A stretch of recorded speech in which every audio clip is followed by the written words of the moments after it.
All right. Welcome back, ladies and gentlemen. This is David Patrick Carey with Church of the Eternal Logos, and I am joined by the host of the Why Are We Talking About Rabbits podcast and founder of First Things Foundation, John Heers. How you doing today, sir? Right on, man. Very good. How are you, Mr. Patrick? I'm doing great. I'm doing great. I'm excited for today's conversation. Let's see what happens. Don't get your hopes too high. Oh. What's that? It's that presidential national warning. What about what? They're doing some 5G something? Probably. I think they just did the everybody in the United States just got a national wireless emergency alert system. So right. There we go. We'll start with the run. Should we evacuate? I feel like something just happened. For those who aren't aware, I was able to meet you this summer in Montana. You were, again, one of the guest speakers along with myself, and it was a pleasure to meet you and hang out and chat. So, yeah, that was a lot of fun. And we've been talking about doing this for a while. Listen, man, first of all, it was better than that. It was fun, and you were making everybody think, and then all the young guys were trying to figure out what to do next, and then I threw in some guilt about giving, and then somehow it all hung together, and it was really good. It was one of the best little conferences I've been to. I've been to a few. I liked it. I'm sure Father Deacon is proud to hear that. And in a way, we're kind of borrowing from his, because he did the first speech there, and it was on First Things First. I know. Which is what I titled today's stream, which ties into your foundation, First Things Foundation. Thank you, brother. Yeah, it does. And I got to tell you, if anybody happens to call first things first during the course of our conversation, it's fine, because even one of our own board members still calls it First Things First. So they should stop doing that. But it's good. Well, and the magazine, First Things Magazine, which, you know, the Catholics out there doing some pretty good stuff. Yeah, it gets confused. But yeah, we're First Things, man. Right on. Yeah, I'd love to talk about that. And we already got a guy here watching named Nathan Kurtz. He's quite interested in potentially joining. So I told him if he's got any questions to send those in, and we'll address all that towards the end. Makes my day.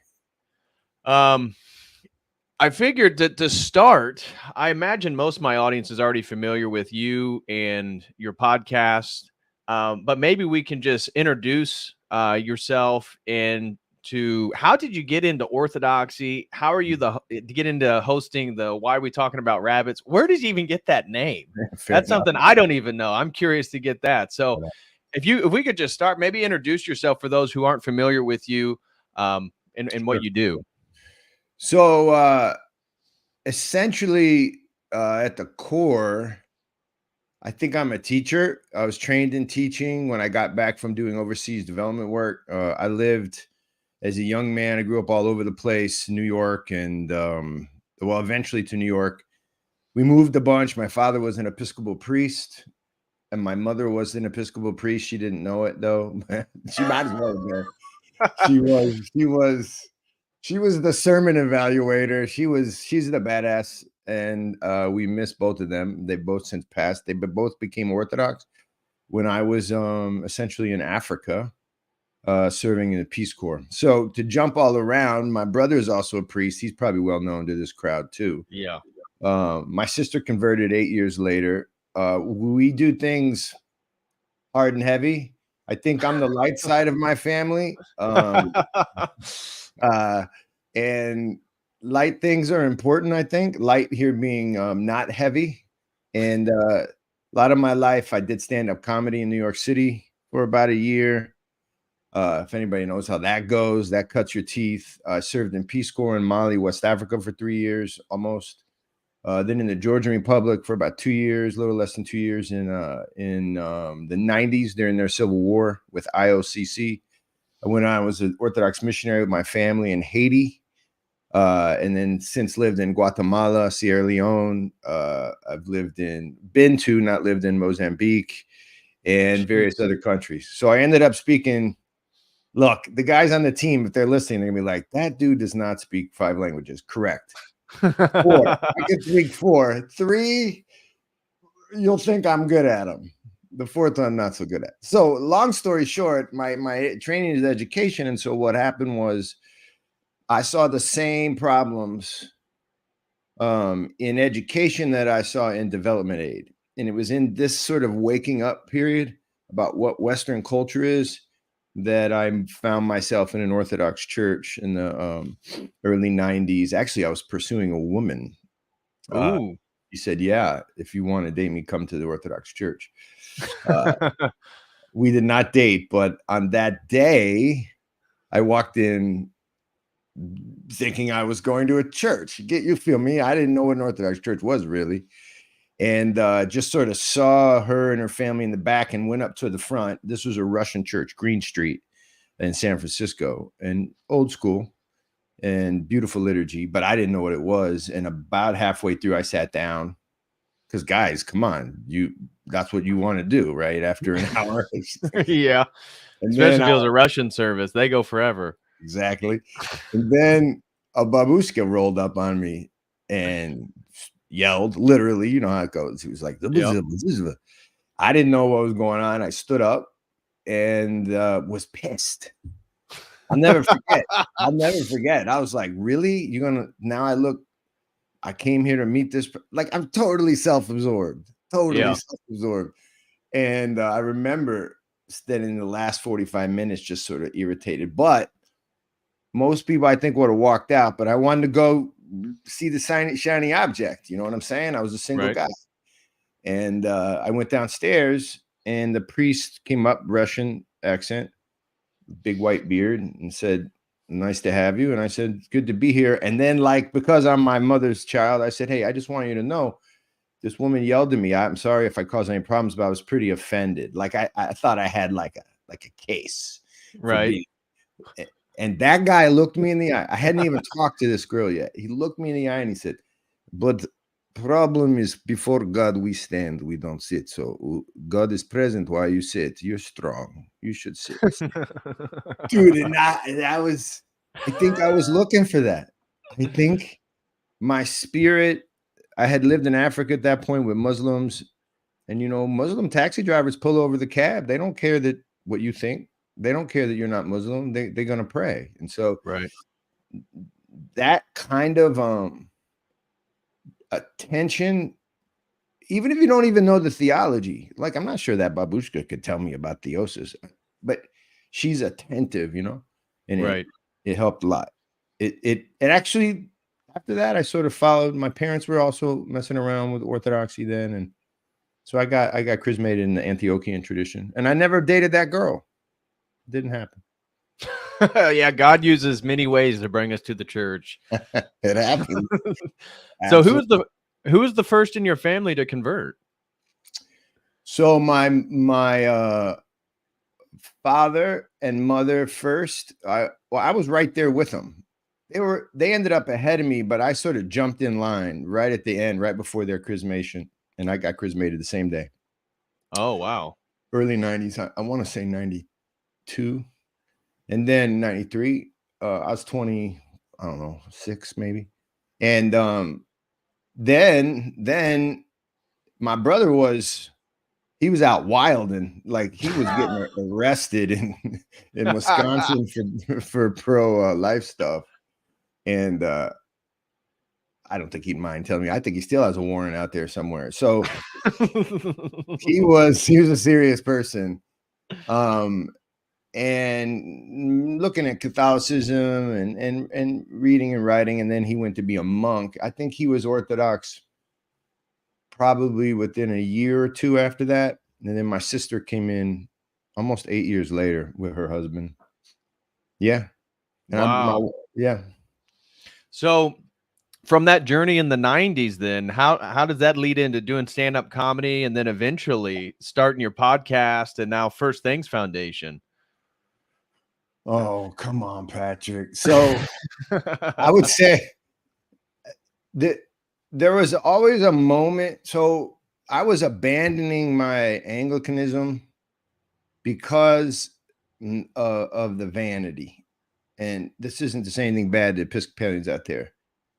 But between Sundays, the message that was being given to me within that Anglican or Episcopalian community was be successful, get enough money that you can have a nice yard. It was all that. It was just Americana. Right. And then there's some gospel thrown in at the, beginning and end of each week. Like, make sure you give to the poor, the rich man walks away and you're like, wow, why'd that dude do that? What a jerk. Except for it's you, because you can't really put it together. But there was something inherent in my experience in Africa that led me to think hard about that stuff. However, I was not ready. And if there's people out there like this, be aware. So I was not ready because I was not serious about practicing. So that's not a bad thing, but I was serious about the ideas, but I was not serious about practicing because I didn't understand the relationship between practicing and thinking. And my Malian Muslim friends helped me with that. And then of course I went to Georgia, and that was like what are these guys? I don't know if you've been out there, and come with us with First Things. I think a Georgian and a Muslim at least from Mali, from various parts of the world, the flavor of their day-to-day is closer than the flavor of a Georgian and an American. And that doesn't mean that they have the same faith, but the flavor of their life, what it smells like, it's much closer than I think we understand in the West, especially in the Protestant West. But leaving that aside, I eventually came back from those two. I was doing development work, Patrick. I was I was an aid worker, which we can get into, which we will. I came back and I just had this desire to marry this woman that I had met before I went to the Georgian Republic, my current wife, Helen, who was not Orthodox, Black American from Harlem, living her life. But I was super attracted to her, and she started to go to church while I was in the Georgian Republic doing aid work. And I was like, whoa, I found out on Pascha. She wrote me and said, I've become Orthodox. And I bought a ring. Yeah. I bought a ring in Georgia, getting ready to go home after my contract. So we never actually dated the way people think of dating. I got home and I asked her to marry me. And then we got married in an Antiochian church in Brooklyn. And so stand-up comedy was always happening. And here's why. Because fundamentally, the things I inherited through my parents and in my upbringing, they never left. And that was a desire to be heard, a desire to be important, those aren't terrible things when rightly ordered, I think, but they were in my life, man. And I was never afraid of a microphone. And so now there's this other platform, which I hope is light and heavy, but mostly a mix. How do you think of yourself? Do you ever hang up after doing a pod or after doing a live session? You're like, man, that was heavy. Does it bring you down when it's too heavy? It sort of brings me down, which is unlike my brother. That dude gets high when it's heavy. Yeah, your brother's definitely a little bit more serious than you. But for me, I kind of get juiced up by it. I mean, I view myself as an academic, first and foremost. So I like diving deeper and deeper and deeper into the topics. And maybe some people consider it heavy or exceptionally deep of certain topics or so. But I'd probably be a little bit more like your brother then, because I'm not as funny as you and some of the other guys in the orthosphere. So other guys, I just had Jim Bob on yesterday. Dyer does a lot of joking stuff. Maybe I need to lighten up a bit, but I'm not as funny. So for me, I'm kind of like your brother in the sense I like the depth of topics and stuff like that, but I never know exactly whether it's a good stream or a bad stream when I get off. Right. That's a good thing. I know what you mean. You're like, I don't know if I ever want to look at that again. I just think that I always think of it as adding a book to a library. And then if you don't want to come into the library, no problems. You do whatever you want to do. I've created this library of ideas and that's it. But I'll tell you, this is what I really believe is I think the best mix is a knowledgeable, serious human who's humble enough to go like, I might not really know this stuff as well as I think I do. And I think you're in that space. I think all of us, I think this little subculture, I think it does a good job in the end of being able to step back and say, really, dude, are you positive? Because I don't think that's lack of faith. Right. I think you're qualifying your ego all the time. That's what everyone should be doing. Like, right. And by the way, I studied at Columbia University, history. Like I'm not without data points. It's just sometimes when you extend them into the world, they have resonance, but they don't have a lot of they're just data points on some level. You got to tie them into people's lives. Otherwise, let me put it this way. Do you know women?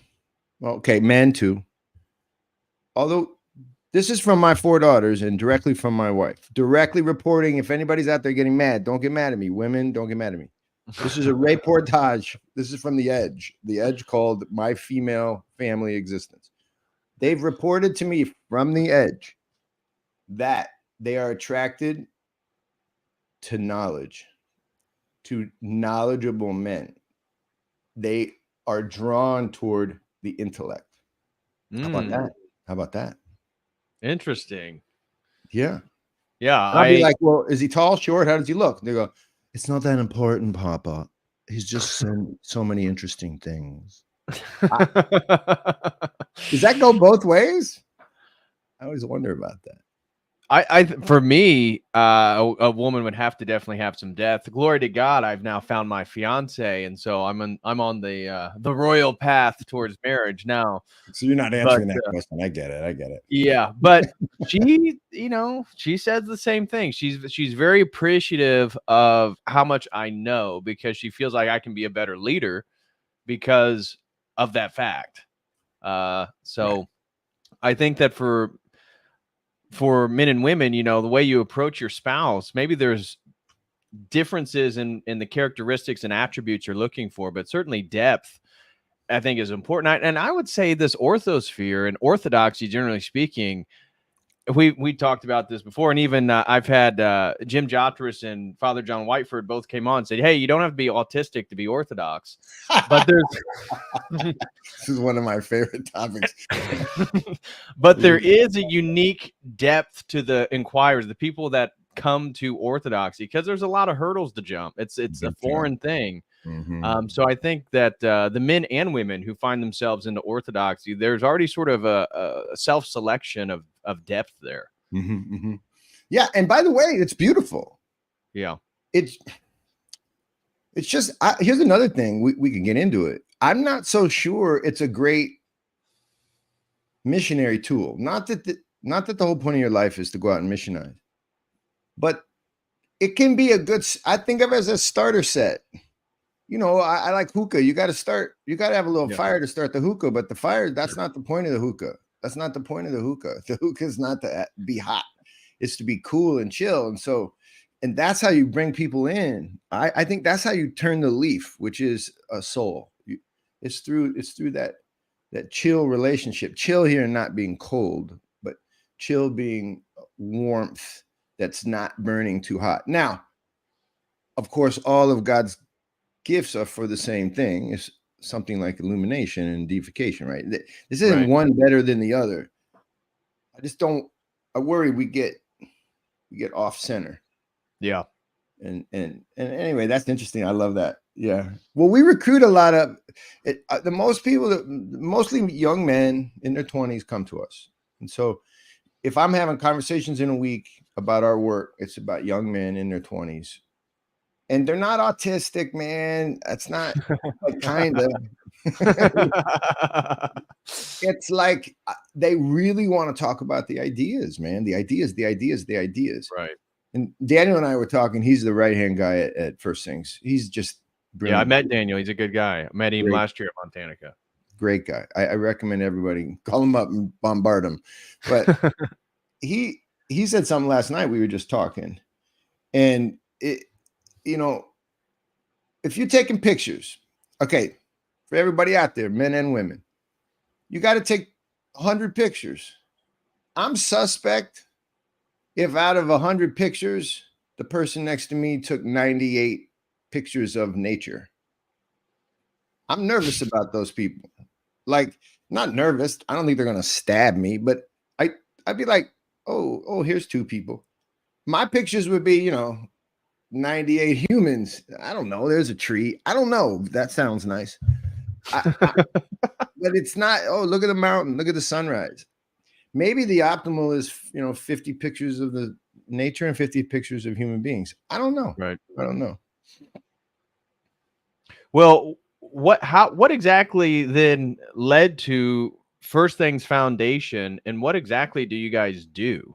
And what came first, the podcast or the foundation? Yeah, so we were up and running as an entity with the IRS in 2014. Ryan Job went to Ethiopia, our very first field worker ever. I could tell you the story. Things went sideways because we were idiots. I think that's how all things start on some level. You make mistakes. And then by 2016, we were up and running again. The podcast started in literally we were having conversations in this March of the pandemic of 2020. Oh, okay. Yeah, we started putting it out later that year. So, and when we had a private conversation, you talked about, I mean, when you decided to do First Things Foundation, you really jumped all the way in. I mean, you mentioned that you took basically your life savings and decided this was what your calling was. Can you speak a little bit about that transition and because obviously all that traveling, all that experience internationally colored why you felt this was so important. Yeah. And so can you talk about that transition and then what exactly is First Things? So I'm going to share a story that I've maybe said once or twice, but it's a dangerous story to share because it could come off as egotistical. But I want to share it because I think it's a good lesson about physics, spiritual physics. So I was collecting donations as the founder. There were 2 of us. I kept my job. I was raising money by night, teaching and running this school with a friend of mine by day down in Naples. It was not easy. I fell in love with First Things while still in love with the school, but you can't have 2 loves like that. It doesn't really work. And so this is the story, is that some good people, very secular people that I really like, still do. They said, that's amazing. Here's solid money. I don't think big money, guys. You're talking about under 20 grand, but they each gave 20 grand.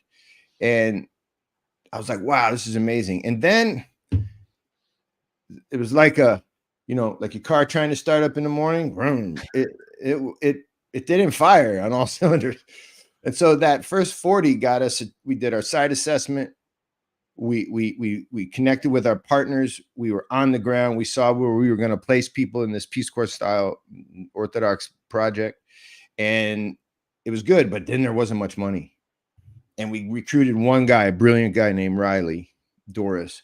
He came from Gonzaga, and it was he and I. But I was driving to the monastery up in North Carolina. Father Nectarios. It's a Greek monastery. And I was going to visit my spiritual father, and my wife and I were listening, and it would happen to be a podcast about the rich man, and who walks away. And I had a 401k. I'd been a teacher for 18 years, like 17 years, whatever. I had money, but have you ever noticed, like we Westerners, that doesn't really count as money or something? Yeah, that's a lie. No offense, that's money. And it's value and it's yours and you have it. Everyone's like, well, I can't touch that. Wait a minute. That's not in the Bible. Whatever you do, just remember God, but don't touch your 401k. That's not a thing. That's not a thing. And I thought, hey, honey, I think it wasn't a voice, but kind of, right? It's as I'm getting closer to the monastery, I think. So I asked my spiritual father, he said, you do what you think is best. And I drove home and I said, honey, can I take this all out? She was like, yeah, because she's crazy. And, she has to be if she married you. I know, but it's a good kind of, I'm an extrovert. She's an introvert, but because she's a believer, she's like, yeah, if you think so. And I did it. Now, guess what happened? And this is the reason I'm telling the story. Because that had a spiritual continuity to it. It was in alignment. Right. You can ask a lot of people to give and you're not giving, but I'm giving my life. Really? This is almost like your vanity project on some level. Yeah, we hope to help other people. That's the whole point. But you gotta know, you gotta give up the things you value, not just your time. And then it caught. So I started to sound like that. Remember that cheesy the Secret? Yeah.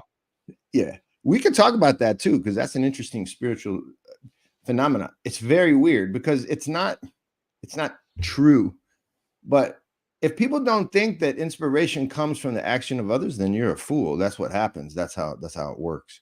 And so I'm down a 401k, but I'm up the experiences of integrating my life with these beautiful men and women that go overseas. I'm up the partners we've made. I'm up the projects that's come. I'm up a lot of things. And what was always going to be my retirement is always my retirement anyway, which are my daughters. I'm going to live with them. And they're like, oh, that's funny. I'm sure. Really? They're like, actually? I'm like, yeah, actually. Because see, there's a story I'll tell you about the 401k. And then they're like, oh God, you're not kidding. So that's the old world answer, right? That's what they're supposed to do for you. So that story is told because I think people get afraid. And that was sort of my talk in Montana. People get afraid. I get afraid. I'm afraid right now. It's okay to be afraid, but I don't think it's okay to count yourself as poor when you're sitting on a 401k. I just don't think that is a thing. I don't think that's true. I think you're not poor. That's what I'd say. And so your experiences before deciding to make this transition led to you seeing the importance of Orthodox missionary work and engaging with people from all these different cultures and places in the world. What does First Things do? Some people may listening not familiar with any of this stuff. Okay, they're trying to figure out, okay, so he took his money out, his 401k. Right. What are they doing? You're in Naples, you're going to monasteries. What is this First Things Foundation doing? Sure. I love that I can talk about this, man. Thank you. So fundamentally, for people who are listening, just think of something in your life that you were able to participate in, that you called your own, and that benefited you and your neighbors. Anything. I'm talking about anything. Like you went to a party. How'd you get to the party? Well, your friend, you called, and then they came and picked you up. Or maybe you got in your car that was given to you by your mother. every project in the world, or in other words, most every activity in the world should be accompanied by the other. In other words, the right person at the right moment makes your life possible. Right. And so in the entrepreneurial world of America, anybody who set out to do something, you set out to create the Church of the Eternal Logos, bro, and you're doing it, and it's gorgeous. There was a moment I'll bet $1 million. There was a moment when to do it, you were short about however many dollars or however many ideas about how do I stream. You were short about how much money do I need. You were short on, oh my God, I haven't taken a class that allows me to talk adequately about that. And you needed someone to come between you and your dream and partner. And for one moment, you partner, but it'd be great if they partnered for 20 moments. And often that's money. For investors in America, they know that as money. Oh, I need you to invest in my X. What we do at First Things is go and live very locally, mud huts. We get malaria. I'm saying that proudly, but if you're going to live among people who get malaria, good luck with that. What are you, special or something? You're going to get what they get. You're going to eat like they eat. You're going to live like they live. That's the number one premise, because once you acquire their culture and you acquire their language, local language, not the colonial language, you have to acquire that too. So Spanish is not the language of Guatemalans, guys. It's Quiche, it's Mayan. Once you acquire culture and language, then you're clear enough and there's clarity in the culture to be able to see who is doing what and who you should be that person to, that helper person. And so then we find and identify those people. We call them impresarios. They're the people, you know them right now in your own life, who are like that far away from doing something beautiful for their community. And then we pull up alongside and we support them over the course of 2 years. And we help make websites, help find resource investments. We help find expertise.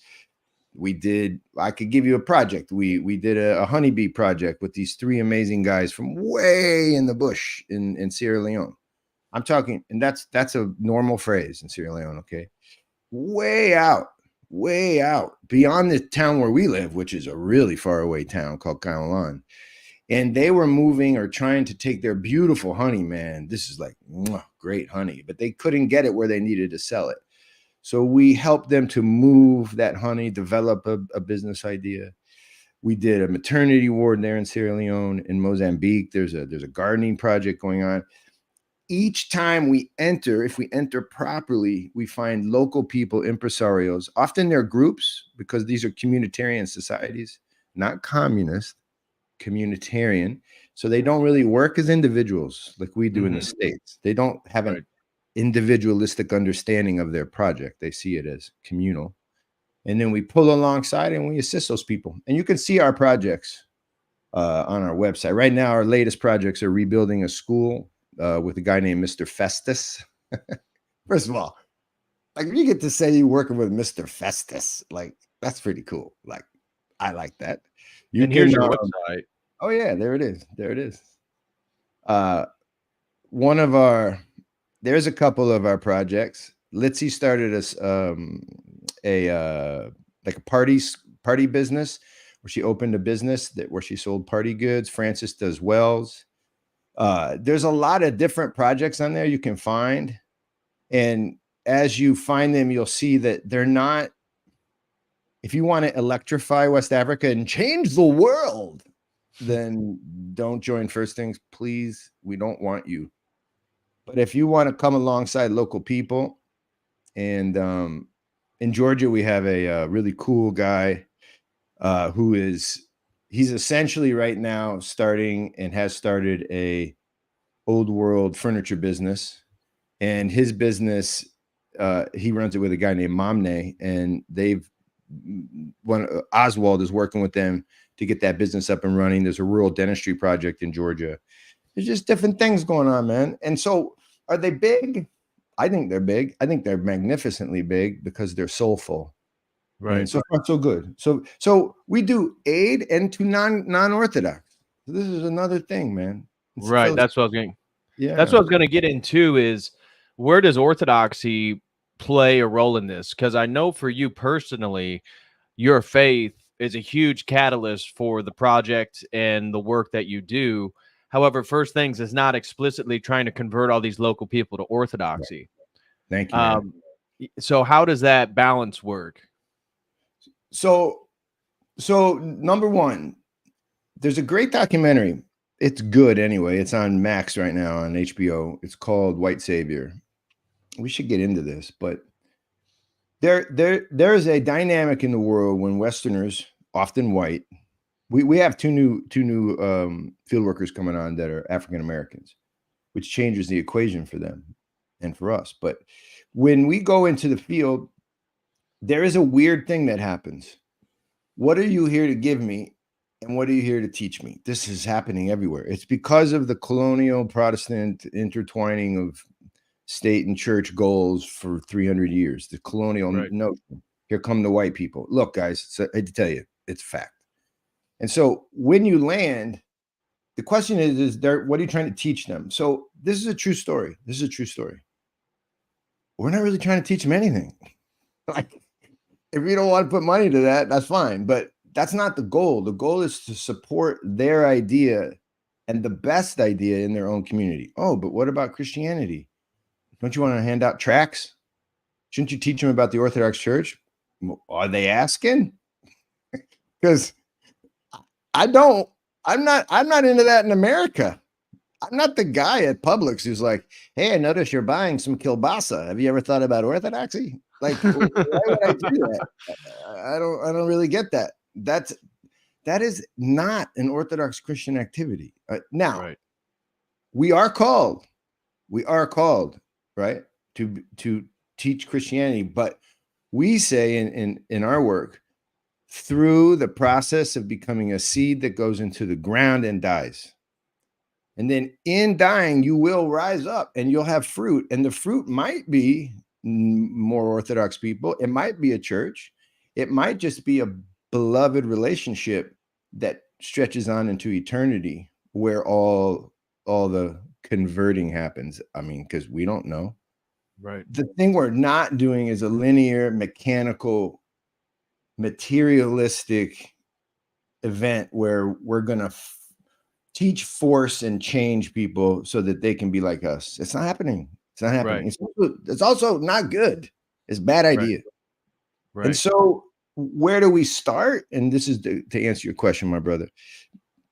We often start with Orthodox partners. So you can't just be like, hi, I'm First Things, and I've done some research, and I've noticed that East Africa is incredibly poor. We'd like to come and help you. That is grotesque.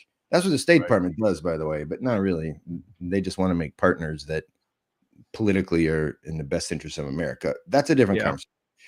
But you don't show up to help the poor people. It's a disastrous concept. St. Herman did not do that. People should know St. Herman showed up to help the Russians that were there with syphilis because they're having sex with everybody and their mother. And that's a fact. Go look it up. He was sent to serve the Russians. And then because he was beloved, everybody flocked to him. Well, it took a little while. It took some death and disease. My point to everybody is we start because we're invited, and we're often invited to Guatemala, to Sierra Leone, to Mozambique, to Georgia. We were all invited to Appalachia. No, we were always invited by Orthodox people there who had some stake. They were either had a farm or they had a monastery or they had a project. And so we went because they said, we'd love your people near what we're doing. Mm-hmm. And on that level, we're very Orthodox. But I'll just end with this. Guys, the whole endeavor is ascetic. The whole endeavor is put away your family. The problem is you can call them on WhatsApp, but sort of put away your family. Put away your most beloved things, football on a Sunday, whatever it is. And then put away your desires for food. You don't get those anymore. They're totally taken from you, the food that you love. And then quietly listen to other people. Take instruction from local people with great ideas. That's the ascetic life. And so Our non-Orthodox people, we're about 50-50. They go through the same exact ascetic process. And so in the first 3 years, we sent like 20 people. 7 of those 20 became Orthodox. Not because I was like, and now page 2, theosis. I wasn't like, I wasn't teaching them, but they got into this place of like, what is life for? Why am I here? What's this about? It's a deep conversation. So that's the connection to Orthodoxy. For some people, that's weak. You know, for some people, they're like, well, I'm not going to support that. Build a church. And I'm like, well, we may have. You just haven't seen it yet. Right. And what I loved about your talk in Montana and your work, and why I think it is very Orthodox, is because First Things is putting the most important things first, which is people. And it tied into you talking about taking photos of people as opposed to things. And that's what we're called to. We're the image bearers. We're created in the image of God. And so to go into places and not have a preconceived goal other than to serve and help and put people first and not abstract ideas. We've talked about this before with Father Alexander Schmemann, highlighted that in Orthodoxy, we don't fall in love with things like social justice or abstract concepts. We love people that can choose to whether they love us back or not. But that's the whole point of being made in the image and being able to participate in these uncreated energies of God, these higher faculties that separate us. And so that's what you're doing in First Things Foundation. Now, obviously, when you go to Georgia, that is an Orthodox country. And so Orthodoxy permeates everything there. But when you're going to Africa, what you're doing is trying to empower local people due to your faith in Christ, your faith in God, and your understanding of your Orthodox connection to everything. That's right. Here's a cool thing too. Let's just pick somebody. You gave great context there. Let's just call this person Jimmy.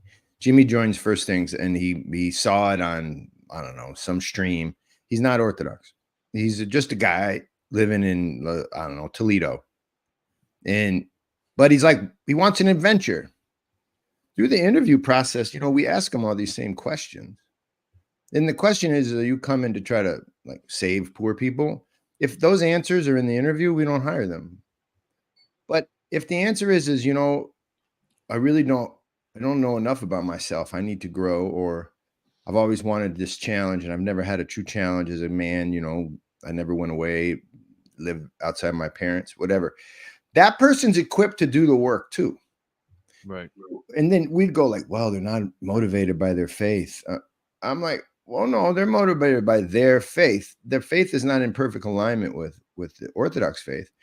But I don't kind of care at that point if they're willing to serve other people. In some ways, they're contributing to the beauty of existence. And so I like freedom. I was talking to my friend, Father Silouan. Here's a pitch. I'm going to do a podcast with him next week. Father Silouan's a painter. If you guys know who he is, you know who he is. This dude, we're going to talk about what freedom is. His ideas are so radical. And fundamentally, freedom is hard because your best friend who loves you and won't be Orthodox, that's because he is in God's image. Right. He gets to exercise his freedom. Exactly.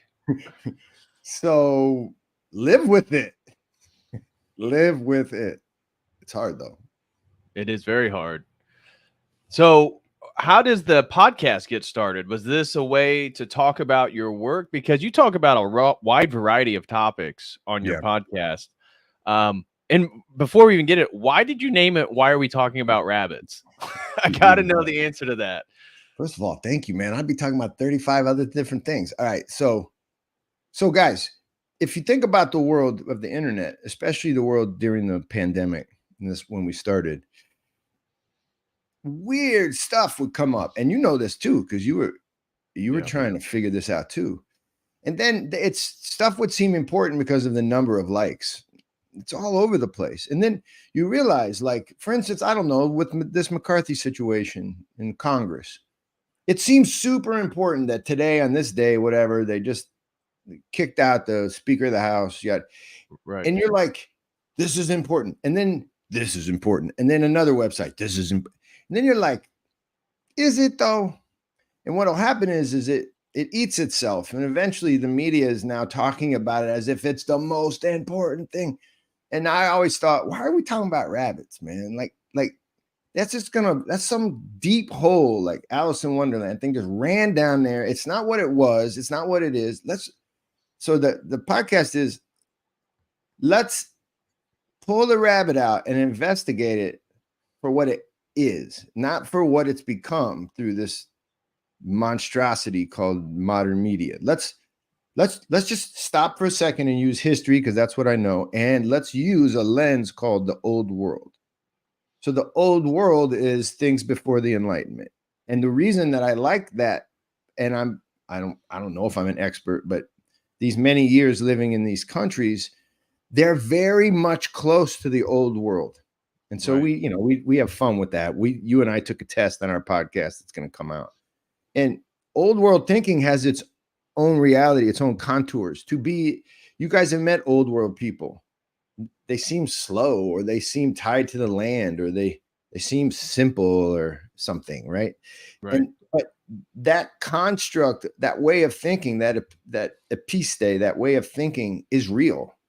And it runs between cultures, in pre-Enlightenment cultures. And so because I know them, because I talk to these characters, I try to bring their lens in to investigate things like the Speaker of the House. What is Congress?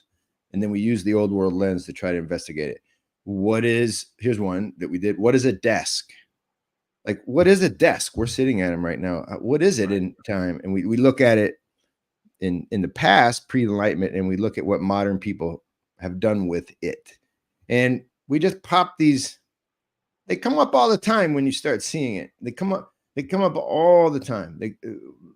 I'm going to do one on what is a selfie? What is a photo? What is a photo to modern people as opposed to old world people? One's an icon. If you go to the Mayans, they don't want you to take their picture. They're like, don't take that from me. Well, why do they think like that? So that's what we do on our podcast. And the reason is to generate a conversation that leads to a relationship that leads to support for our work. So yeah, it's an unabashed attempt to get people to give $10 a month to our work. Yes, it is. However, maybe you can give more. Right. Well, and somebody brought up a good question here that I think you'll be able to address is, are missions only for overseas? Because this is something you talked about in Montanica, is that there's people right here in the United States that First Things is hoping to engage with. It's been a little bit more challenging, but can you speak to that? Sure. For that person, we were in Appalachia and Mitchell County for about year and a half, 2 years. We had about 4 field workers, and it ended up being 6 total. And we will work in the United States. Here's what we found. The kind of work is interpersonal, right? Like when our guys go, they live simply. They live in the community. All of our people, where they work in these 4 countries right now, Guatemala, Georgia, Mozambique, Sierra Leone, you can walk almost wherever you need to go. You can get around. You can wave to people are around. They're socially around. We struggled in Appalachia, man, because you can't get anywhere without a car, first and foremost. And what is the car but a bubble? The car is the ultimate way to avoid others. Nobody's going to pull up alongside, start having a conversation with you. Right. The second thing is mountainous living in Appalachia among essentially the Scots-Irish, because that's basically who settled there. That's a very independent activity. Anybody who's ever been up there knows what I'm talking about. There's deep, profound suspicion. Now, that can happen overseas too. The Mayans are very suspicious, and they live in the mountains. However, if you learn local language, they will take you in.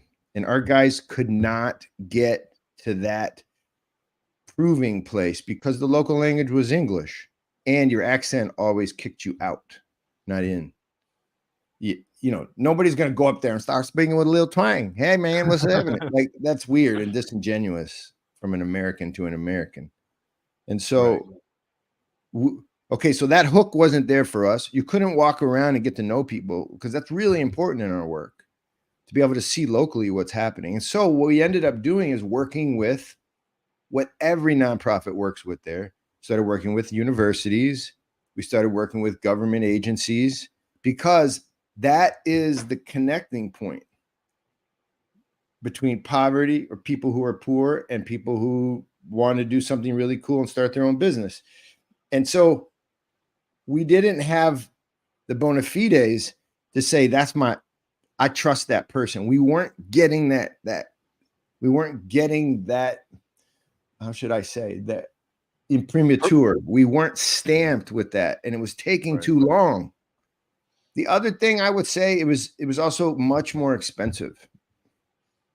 And so part of it was a real world conversation about, are we doing enough good projects to be able to justify the amount of money we're spending? Because we can live in Africa, 2 guys for the whole month for like $80, because they're in mud huts. But you can't live for $80 in Appalachia. You can't live for $800. And so there was this giant disparity between the outcome and our type of work and what we could get accomplished. And so we're not done, though. My friend Father Turbo, if you guys know Father Turbo, we're investigating the Kansas City situation, where we go down and live right. I mean, there are a lot of places where people are walking around in Kansas City, living right on top of each other, maybe in the projects, maybe not. We're working on that right now. There's a way. We're not against it at all.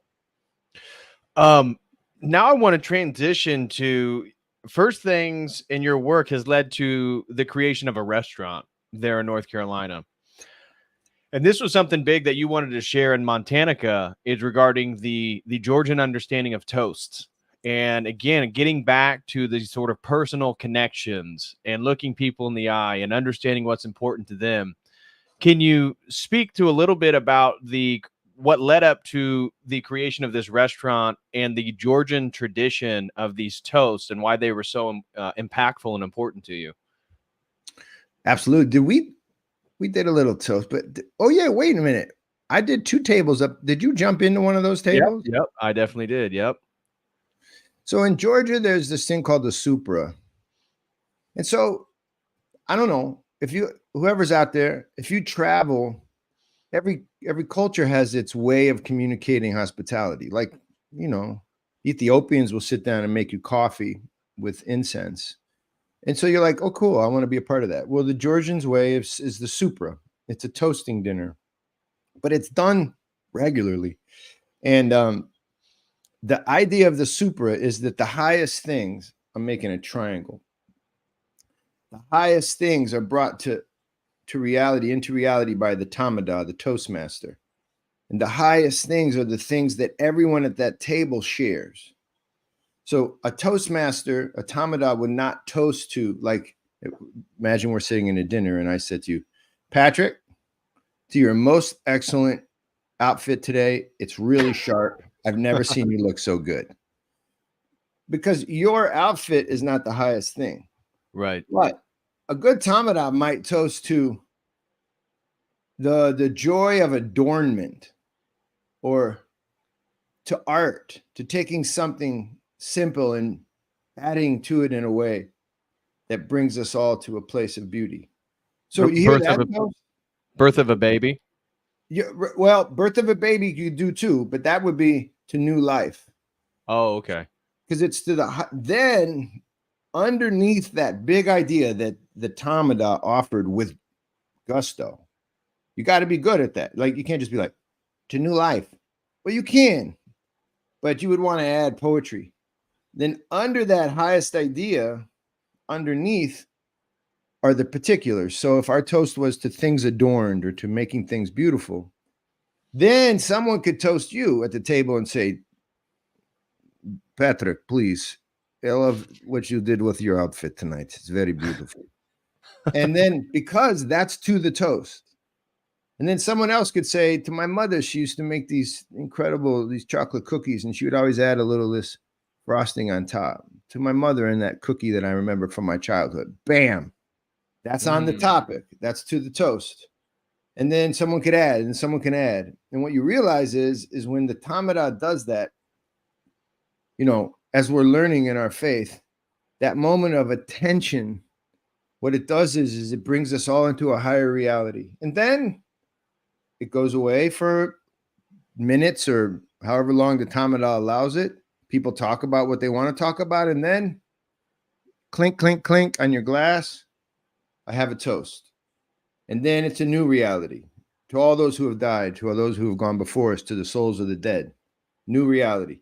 Then people toast to my grandfather. His name was Herman. That guy changed my life. And then it goes around the table. And then the Tamada brings it to another one. And in our tradition, the one I learned in Georgia, there's 16 traditional toasts. Each toast is its own kind of world. And so this changed my life when I was working in Georgia. And it was just so beautiful. I took it home, started toasting with my family. My girls know about this. One of my girls just asked me to celebrate her 24th birthday with a kepi, which is like so cool. I'm going to go to New York and all her like cool 24-year-old friends, we're going to have a big party.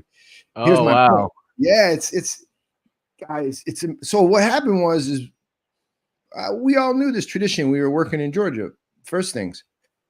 But a board member, we were asking about maybe we should have offices because people just think we're weird. Like I'm working in my basement, you know, like we need to have a reality. We have a manifestation of first things in an office. And the board member was like, no. You guys should do that party you do. That thing is beautiful. Everyone would love that. You should open a restaurant and then just make that your office. I was like, that's like a lot. But he helped. We opened it a year ago, year and 3 months. And I'm telling you, it's nuts. It is nuts. Greenville, we were in the New York Times. We were in the Greenville Dispatch Poach. We were just on a television show called Lost In, and they were in Greenville. This guy, DJ Barbecue. We're being filmed. Yeah, we're being filmed this Friday for this big media company. Because it's not because of us. It's because we, on Friday night, offer a community table where strangers come and sit together. So like if you and your fiance came, then you would be with 15 other people or 18 other people you don't know, all at one big long table. And you would have a Tamada, maybe me, and we would do the toast together. And by the end of the night, all those people would be like, oh, this Patrick guy was so fun. He's got this pot. And what happens is this attentiveness, it brings everybody into an alignment that's spiritually edifying, man, beyond your belief. And there's a couple rules. The Tamada can never try to create dissonance. So if someone toasts to gay marriage and somebody else starts to toast, that's not real marriage. Whoa. This is a problem. And if you find yourself in that situation at the restaurant as a Tamada, as a Toastmaster, you have to go higher. You can't stay at that level. You got to go higher and unite those people. So some people in my own life, some real humans, often Orthodox, think that sounds like a sellout. You can't let someone think that gay people can get married. And I'm like, wait, I can't let them think. There's no way for me to stop up their thinking. There might be a way to make a toast that does something like iterates on their idea and makes it more beautiful and enlightens them to what I think is true. But the idea that I can't let them think something is like an insanity. The only thing I can do at that table is do something like be beautiful. And that may or may not be attractive to them or not. It's not relevant whether they. So our dinners are filled with these kind of things where we toast. Now, that restaurant is a nonprofit. And the nonprofit is First Things. The restaurant is one of our projects. It falls under a project with the IRS. They know that restaurant is nonprofit. And so when you eat there, you support our work around the world, which people, that's a lot of the reason, you know, these film companies come and they want to film us. It's very weird. Also, they want to sell Greenville. You know how it works. There's a million reasons. Yeah. So, but the restaurant, bro, I'm talking a lot, but you cut me off whenever you want. The restaurant, it's its own beautiful thing right now. Now, we're not so good at making it make a lot of money. You know, we're doing okay, but there's probably a way. I'd love to create 3 more KPs, 4 more KPs. Like, it needs to happen, because that's the next step in these conversations we're having online, bro. That's the next step. Well, that is the next step in regards to, yeah, orthodoxy is less than 1% of the American population. Yet when it comes to online representation, especially with Christian apologetics, I mean, it has a real presence online. Mm-hmm. And so that's what Montanica was. But that's also, in a way, what you're trying to do is take these things and then make it personal and face to face. And that's what that's what the KP restaurant's doing. Do you have any good stories about people coming there? I know you shared a few previously, but I'm curious. Huh? Can I share them? I want. Yeah. Absolutely. Because, okay, here's one that happened. This is not happened on Friday, and then I got a more controversial one. I would love for your listeners to hear this. On Friday, we had a 14 people table. I was the Tamada, that's the Toastmaster. The 12 people sat down, and then 2 people were late, just as the first toast. The first toast is to the Theotokos. It's the gratitude. It's the Thanksgiving. It's giving thanks that she said yes. Right. And sometimes we go very hard on the Theotokos. Sometimes, depending on the type of table, we slow it down, but it's always her toast. And so I'm just explaining, people are sitting down, they don't know each other. And then a woman walks in. She walks in just like, because we do the table in one part of the restaurant, but it's not private. You can come in and order. Like, you can see the table going on in our restaurant. Like, what's going on over there? And she walked right in and looked at me doing this standing and toasting. I said, "What is this?" I said, "This is a Georgian Super. Welcome to our restaurant." She says, "It's my birthday. Can I sit down? Can I be a part of this?" She's fun, right? She's jolly. And I said, "Yeah, sit down." She sits down with her 2 kids and she goes, "My husband's out there. Could he come?" I'm like, "Absolutely." Then he came and sat down. Now, that's not normal at a restaurant already, okay? The next thing that happens is they say, "How are you doing this? Are people coming?" And I said to myself, "Okay, what do you do in this situation?" I said, "Absolutely, you guys can stay here as long as you want and eat with us." And they did. And they stayed for 2 toasts, 3 toasts, 4 toasts, 5 toasts, 6 toasts. They wanted to leave right at the 5th toast. And I told them, "You can't leave yet, because the 5th toast is to the dead. And if you leave before that toast, it's disrespectful to those who have died." And she was like, "Absolutely, we'll stay." So they stayed. And guess what happened? The people who were supposed to show up never came. And then afterwards, they left. She's now calling me up. She wants to be a part of the restaurant. She wants to come in and help. She wants to be like involved. And so what happened there? My first thought was, uh-oh, if these people come, what do we do? And then my second thought is we make more room at the table. Duh. How could you possibly turn this down because it doesn't fit with your business model? Like, that's an insanity. Right. That's an insanity. I'm not saying every restaurant does that, but many restaurants do that. And what happened was they sat down and stayed. And the rest of the table, who paid pretty penny, never once wondered if they were going to have to pay, which they did not. We asked them, "No worries, please. Thank you for coming." They didn't pay a penny. The rest of the table said, "Right on." And that lady even toasted evangelical style. She made a beautiful toast about family and then said, "Jesus saves." Right at the table. I don't know where that came from. At the other end was a woman, very nice woman, who was very articulate, who was clearly not happy about that. Oh, remember, wow. They don't know each other. Right. And she was like, "Well, there's lots of ways." And she was very articulate and very fun. And later on was arguing for witches. Oh, geez.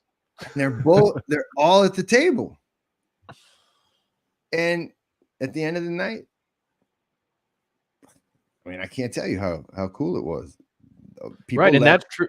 Very happy. That's true communion, communion with each other, which is exactly what we do as the body of Christ in the church, or at least supposed to be doing. And that's, of course, what we're doing with Christ in the Eucharist, the Last Supper, the participating in this ritualistic meal. And so I love the KPs are opportunities for people from such diverse backgrounds to come together. And without them knowing, they're participating in something that in a way is transcendent. Yeah.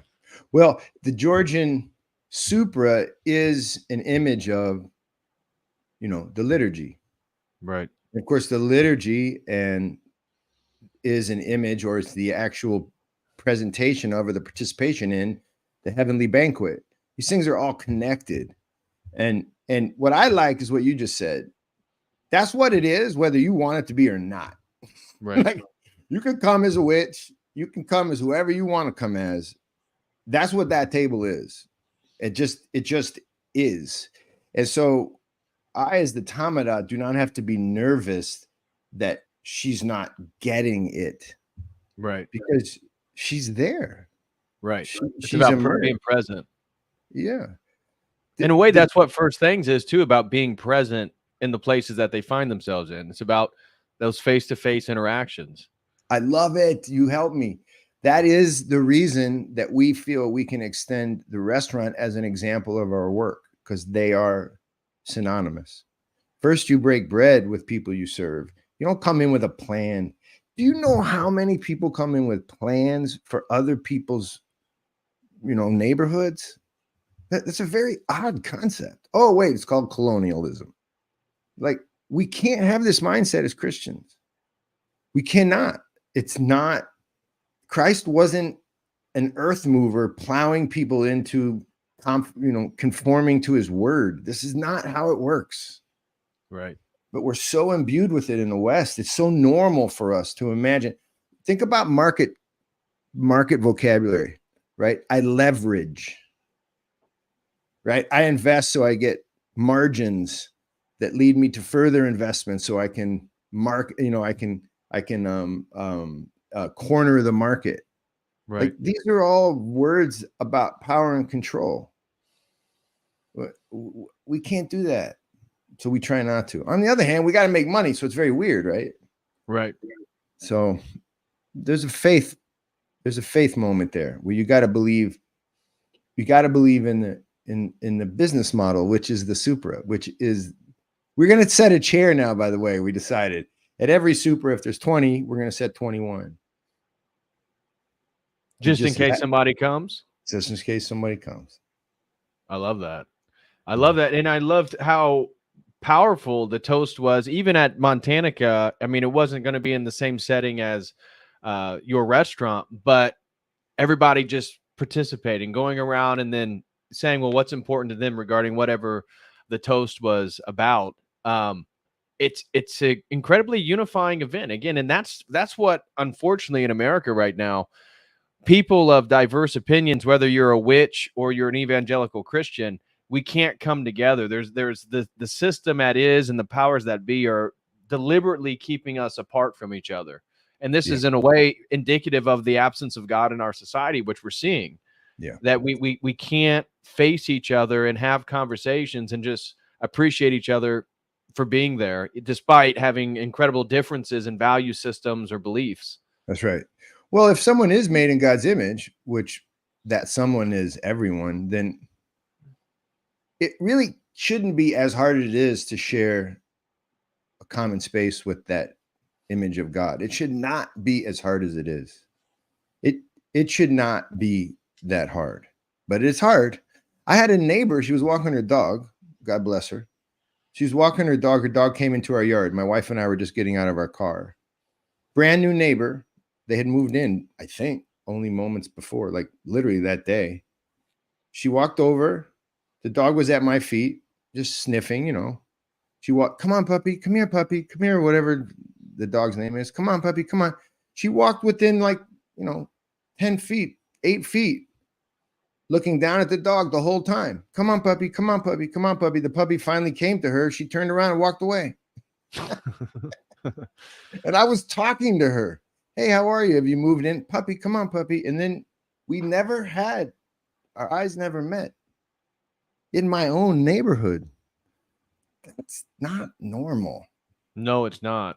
No, and unfortunately, I think with social media, this is a difference between the generations that I've noticed myself, and I could be over exaggerating, but generally speaking, with some of the Gen Zers, the ability to participate in deep conversation, looking people in the eyes, interaction, isn't what it used to be, because our societies aren't structured that way.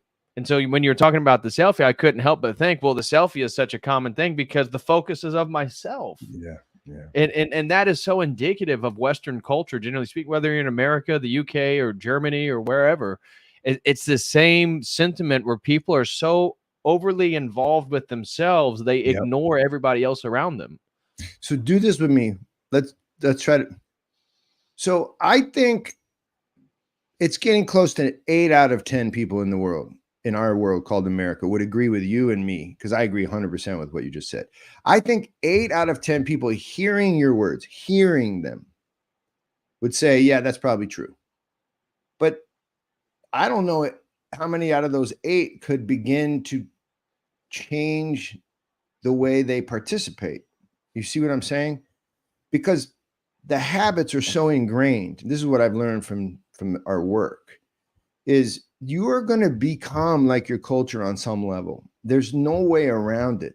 And I wonder what the way out for those 8 intellectual consenters. They consent with our idea. They say, yes, we're all too selfieized. We're hyper individuals. Yes, yes. But what do they do next? You see, and to me, what they do next, and this is something I just talked about in my last Substack, the actual way of knowing and synonymous, which is synonymous to the actual way of getting out, is to pray. If you like the word meditation, that's fine. It's actually directing ideas upward and away for periods of time, longer, better than shorter, so that you might not be your own. Mm-hmm. And I actually think that habit of mind, spirit, and body actually changes the way that lady comes onto my yard for her dog. I don't think if she's in prayer 2 hours or even 30 minutes a day, she can do that in my yard. I don't think it's possible. That's what I think. I think she's become transformed through a prayer habit where in silence she has to investigate what a God is, what her God is. I don't think she can enter my yard and literally just talk to her dog while I'm standing with my wife and talking to her. Like, I don't think she can do that. I don't think she can do that if she's in a prayerful state. And prayer's dead. Prayer's dead in the West. Right. It really is, unfortunately. It really is. And the lack of our appreciation for our neighbor is not only anti-Christian, but it's a total breakdown in the community. And we can see this. And that's how the divide and conquer. I mean, we're being divided and conquered because everybody's so focused on themselves. There is no care for your neighbor. I saw a recent study that compared to like the 1960s.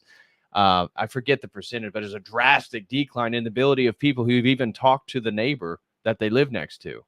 Wow. Where before it was totally common. Somebody moves in the neighborhood, you give them, you know, the women bake pies for them. They go and talk. But now people don't even know who they live next to and don't really care. No, I know, because on some levels, they're doing what we're doing right now. We're relating to people outside of our physicality, which I'm not a bah humbug about every aspect of technology. I'm not a Luddite. However, it does create habits in us that make it really hard to break, man. Yeah. I think, you know, I could tell you more stories about the table, but I'll just leave you with one that pops up a lot.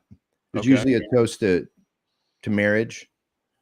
It is almost all Kamadas will do a toast to marriage, you know, and on more than one occasion, but in one particular occasion, it was serious.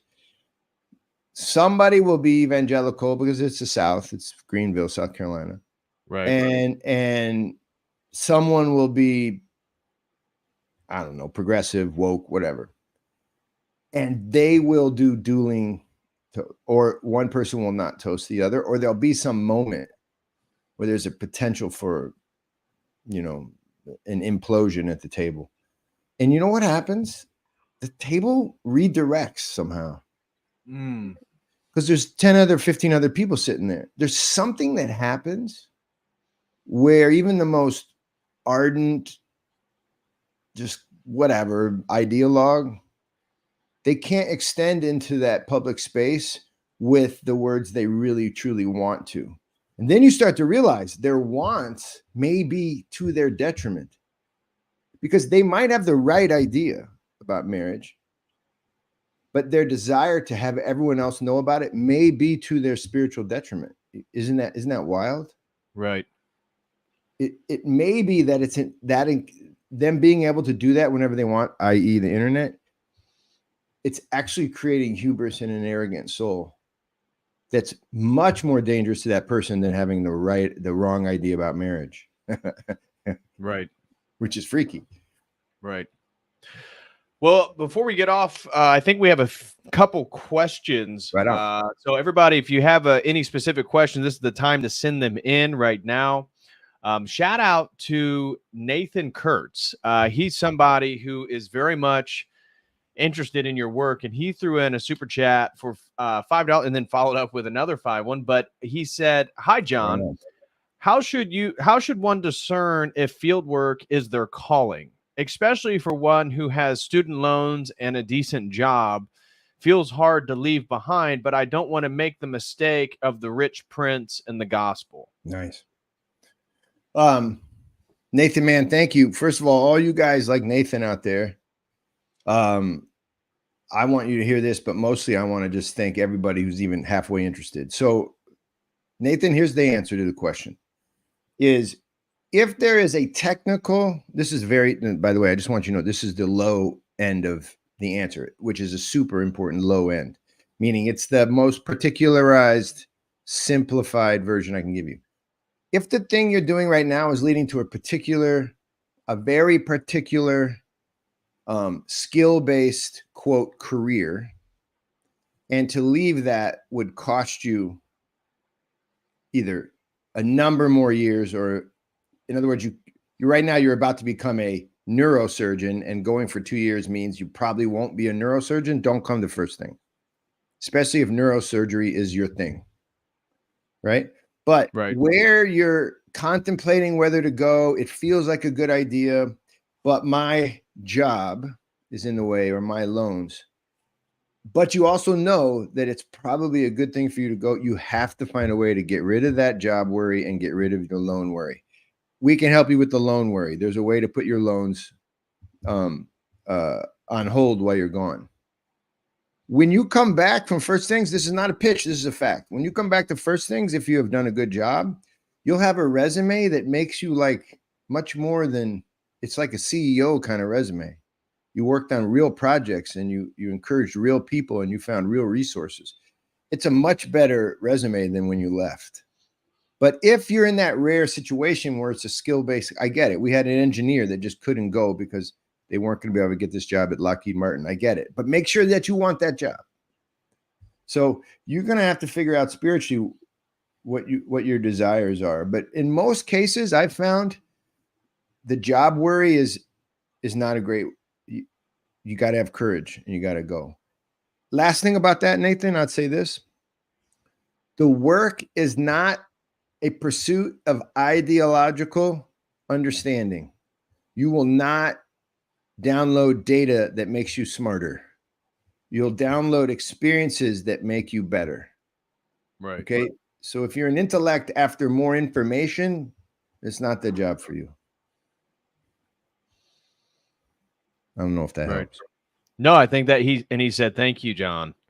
Thank you, Nathan. So, what about people that may be listening that may be somewhere around North Carolina or Greenville, and they want to come to the restaurant? I saw one person said they're not too far away. I think they said like 15, 20 minutes. But when you said a pretty penny for the KP, they said, "Oh, well, I'm not in a position right now, but one day I'd like to go." Well, what would be your message to somebody like that listening?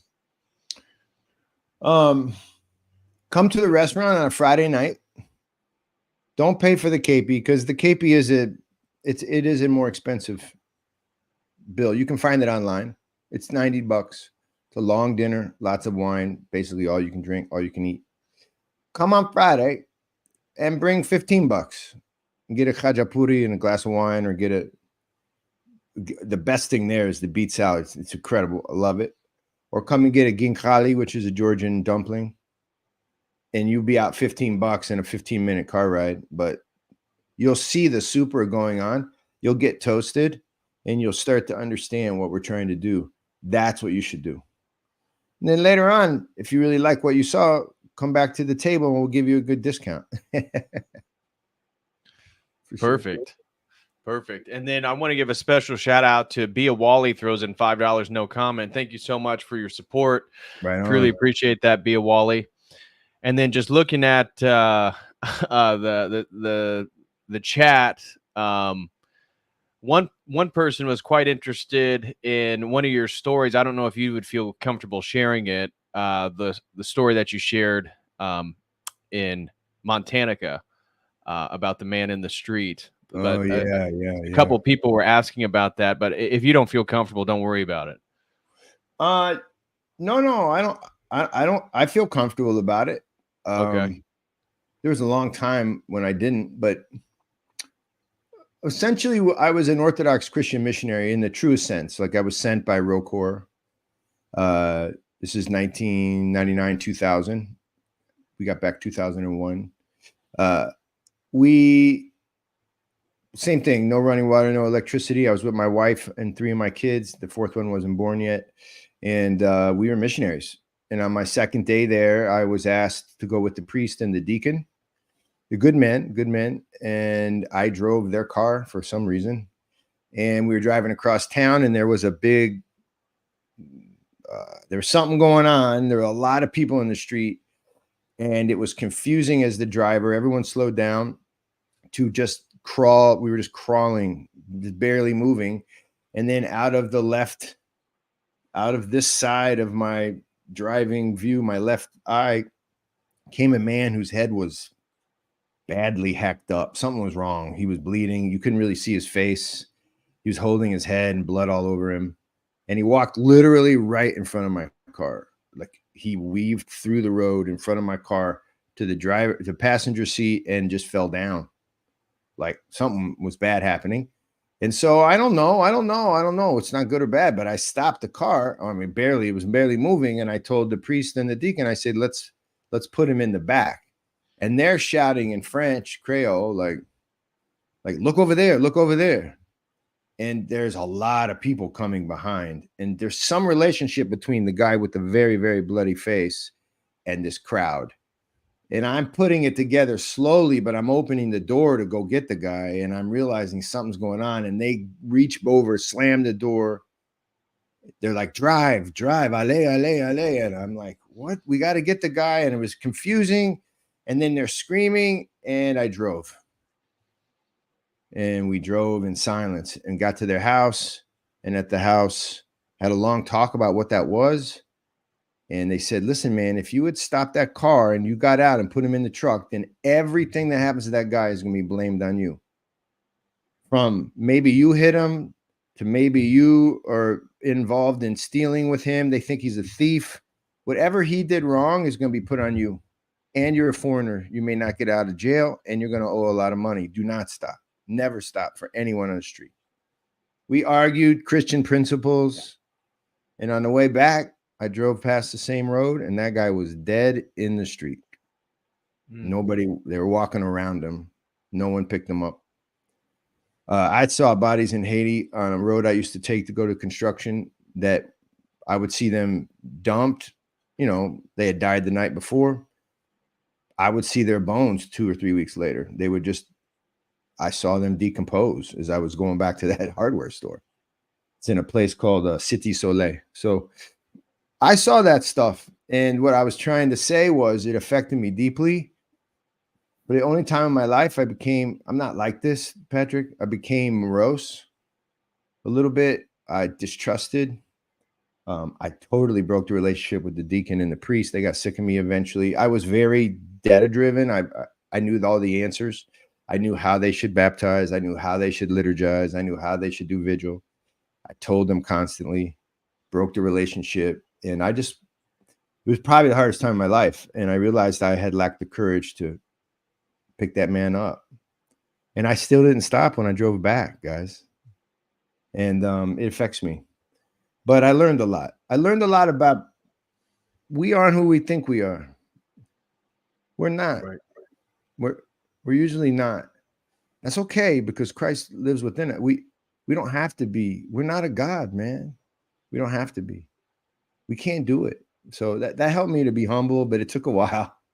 It took a while. I remember you telling that in Montana, and it was incredibly emotional. You had a great speech mixed with both laughter and seriousness. At points in your talk, everybody's laughing out loud, and then it's just dead silence, especially when you're telling that story. So and that's part of us growing as humans is the life experiences. Like you're talking, if you just want more intellectual knowledge, maybe First Things isn't for you. If you want to grow in depth as a person, well, then maybe it is.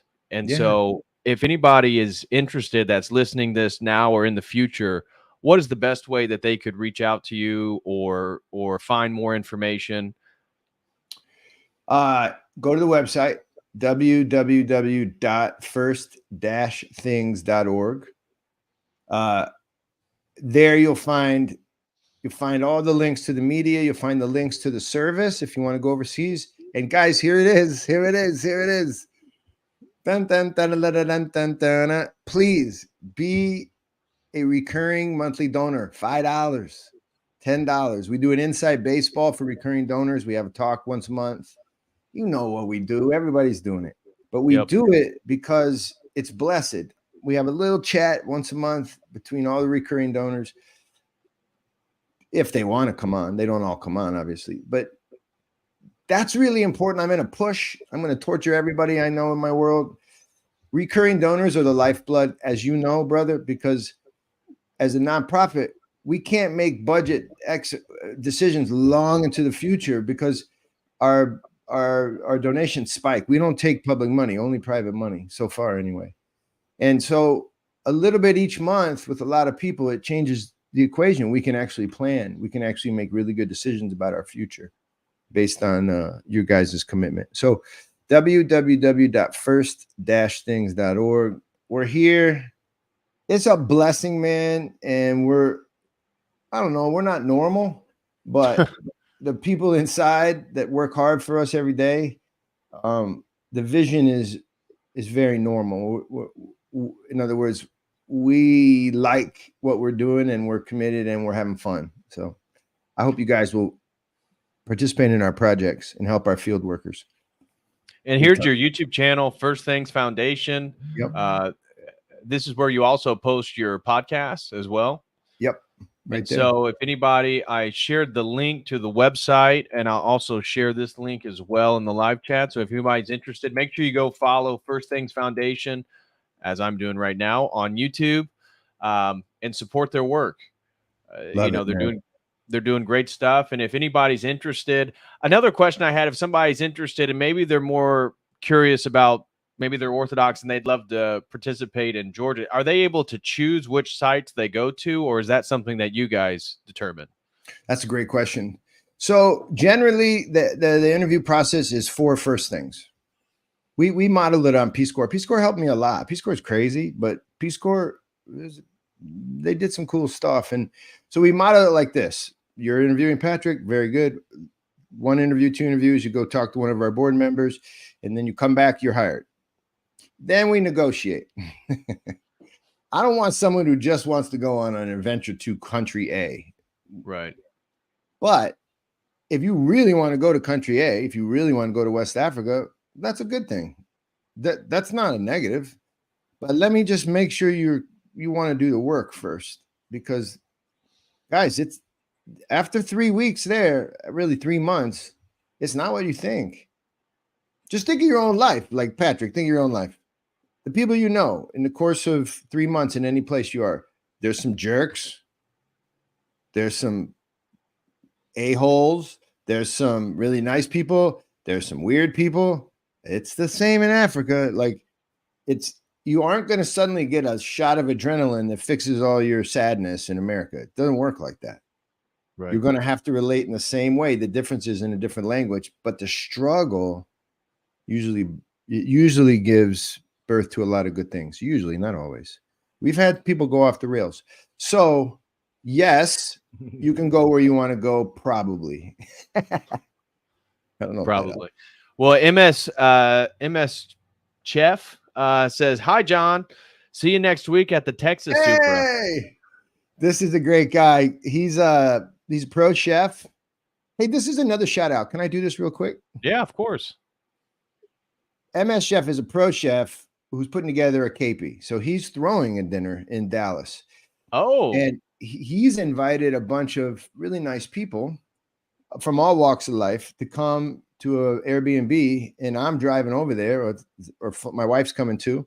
And we're going to sit down and be the Tamada. Now, I want all of you listening to know that's a thing we do.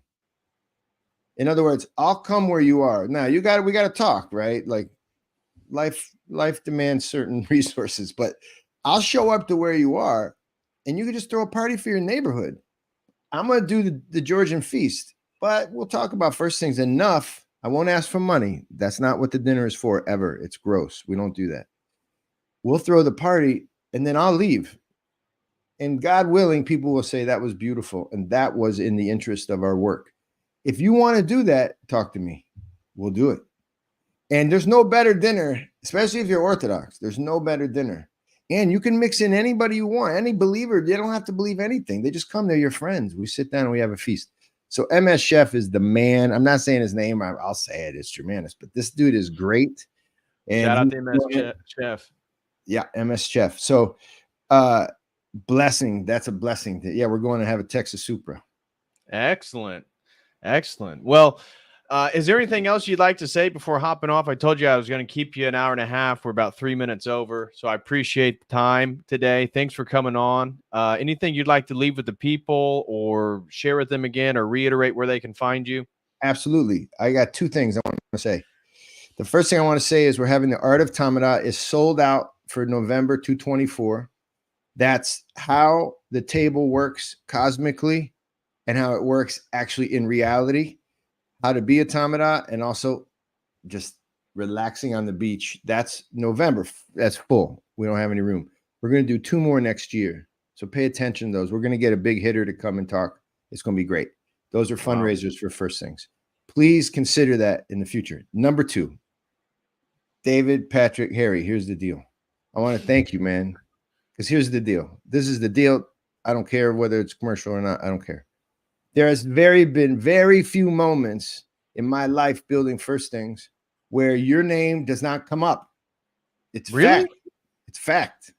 Now, not everybody's a subscriber and not everybody's, whatever, your closest, super supporters. Right. But your words have humbled through the cosmic reality that is my reality. There is something about what you're saying that is resonant with people who interview, but also people who support. And the whole conversation about masculinity that you've done, these are beautiful, man. So this is a commercial for you just to say where you don't know that it's happening, I'm telling you it's happening. Keep going. It's a good defense before the Lord, man. Absolutely. I'm humbled to hear that, and glory to God if I've helped anybody in any way. I truly appreciate that. So thank you very much, John. And I appreciate your friendship. It's been great to meet you this summer. And hopefully, God willing, we'll be able to meet again here in the near future and share another Supra together.